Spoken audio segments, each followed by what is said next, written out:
E aí, pessoal, o rebaixamento do Grêmio e as ações até agora. Estamos a pouco menos de 10 dias da apresentação.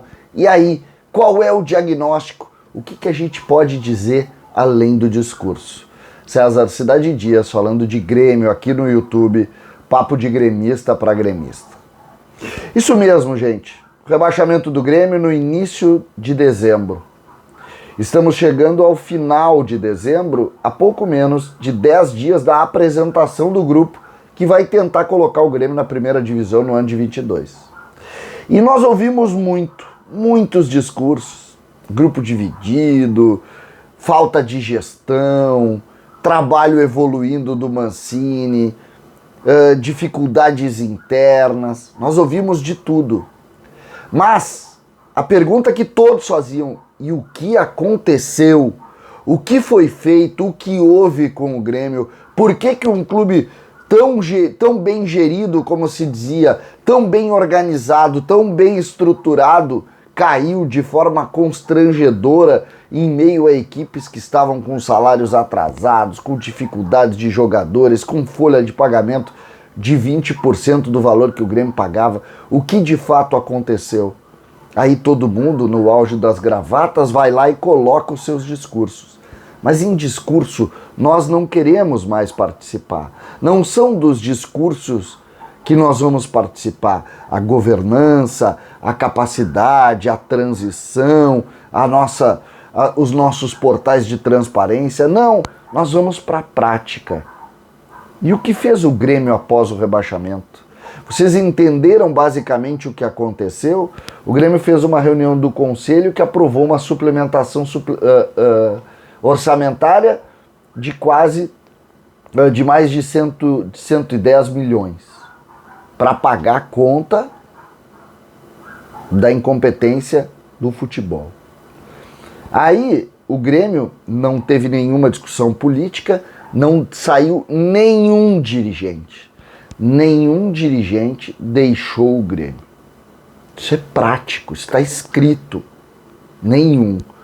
A gente viu o lançamento de um grupo político que conta com um vice-presidente. A gente imagina que algum conflito político esteja acontecendo no ambiente interno. Imagina. Em razão de uma entrevista do Antônio Dutra Júnior, que indicou que a Adalberto Praz está participando da organização de uma candidatura, mas até aí isso é legítimo. Isso é legítimo, cada um escolhe os seus candidatos. Não está em nada de errado. Não é por aí.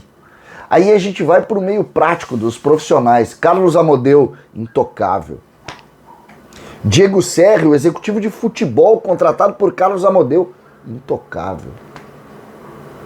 O treinador Wagner Mancini, intocável. Preparador físico, intocável. Quem caiu?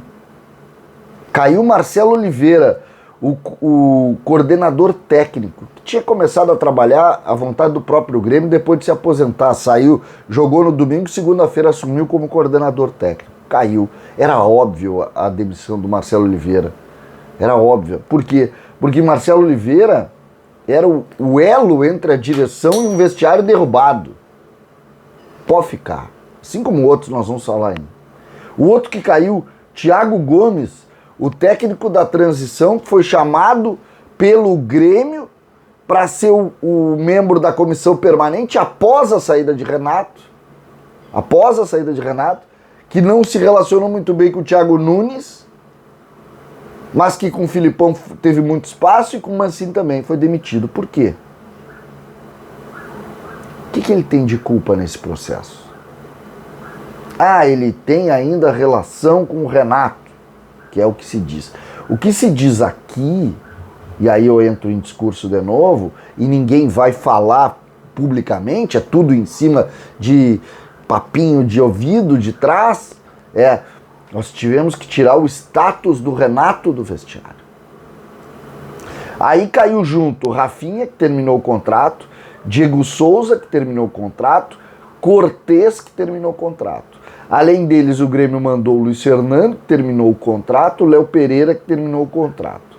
O outro que se mandou embora, o Alisson, esse através de uma rescisão de contrato.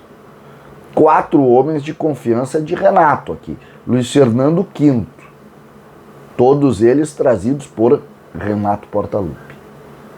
Será que nós estamos diante de uma condenação a um vestiário sem que se possa falar abertamente, mas o diagnóstico do Grêmio o Grêmio tem que trocar o vestiário criado pelo Renato, mas trocar aí montado por quem? Por Serri, que ajudou a montar, por Amodeu, que ajudou a montar, por Mancini, que caiu. É isso que nós estamos diante? É isso que o Grêmio vai desenvolver isso. Tirou o Renato, que entendeu que foi o culpado disso aqui, tirou o status dele, que entendeu que foi culpado disso aqui, e agora entregou ao treinador e aos mesmos que montaram para montar outro. Por que vai dar certo? O que o Renato tem de diferente do Mancini se o status é igual? Será que o problema do Grêmio não está em processo, simplesmente? Em dizer o seguinte, o clube está acima dos profissionais dele? Essa é a pergunta da hora.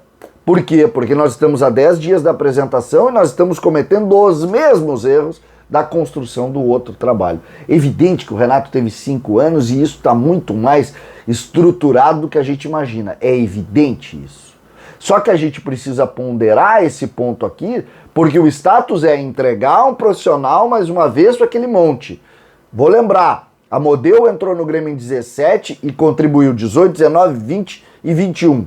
Serra entrou em 21, contribuiu com 21. Fortemente. E agora são eles que estão produzindo o trabalho indicado por Mancini para construir o vestiário do Grêmio que tem que subir. Evidente também que a responsabilidade de subir neste momento ela é muito menor, porque o Grêmio vai ter um investimento o dobro dos outros, muito menor do que os outros times. Essa vez, por exemplo, o Grêmio tem uma responsabilidade maior dos outros times, mas uma responsabilidade menor do ponto de vista de produção, né? De equipe. A equipe para ganhar Libertadores é muito mais difícil do que a equipe para ganhar a Série B.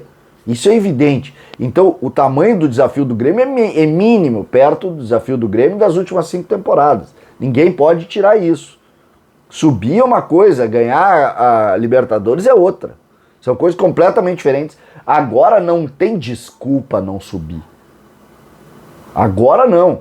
Não ganhar Libertadores, não ganhar o Brasileiro, tem 1000 desculpas. Agora não. O Grêmio tem obrigação de subir. E o Grêmio está cometendo, neste início de trabalho, e eu não estou pegando nenhuma frase, gente. Nenhuma frase. Eu estou pegando só os atos aqui. Quem é que indicou o Nicolas? Quem é que indicou o Janderson? Eu só estou pegando o que eu vejo. Só ação. Marcelo saiu, Thiago Gomes saiu. Jogadores que rescindiram, nós sabemos quem são. Só o que nós estamos fazendo. Só olhando o que nós estamos fazendo. E a partir daí, o que a gente pondera? Qual é o projeto do Grêmio? O projeto do Grêmio é, de fato, Amodeu, em primeiro lugar, Serri e os profissionais. E onde estão os dirigentes? Denis Abraão não é exatamente um dirigente que deixa as coisas acontecerem. Ele gosta de botar a mão na massa e fazer acontecer. Mas até agora ele está entregando mais uma vez, assim como fizeram todos os outros. E eu não estou falando com as ações, ou com os discursos. Eu estou falando apenas com o que eu já vi, com o que todos estão aí, com o que está no site oficial, com o que foi falado. Eu não estou discutindo, não é discurso aqui. Eu só estou pegando as ações e jogando elas para o papel e vendo. O Grêmio parece ter entendido que... E eu não estou também dando opinião. Parece que a culpa é do status do vestiário do Renato. Legal, isso aqui é um diagnóstico. Mas o Grêmio está repetindo o status. Entregando para o treinador a construção do trabalho.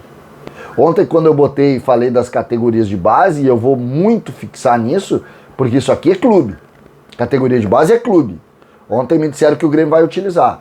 O número de jogadores da base desse ano é menor do que dos outros anos, mas ele vai utilizar. Eu vou ficar aqui olhando ponto a ponto para a gente não perder. Isso aqui a gente não pode perder.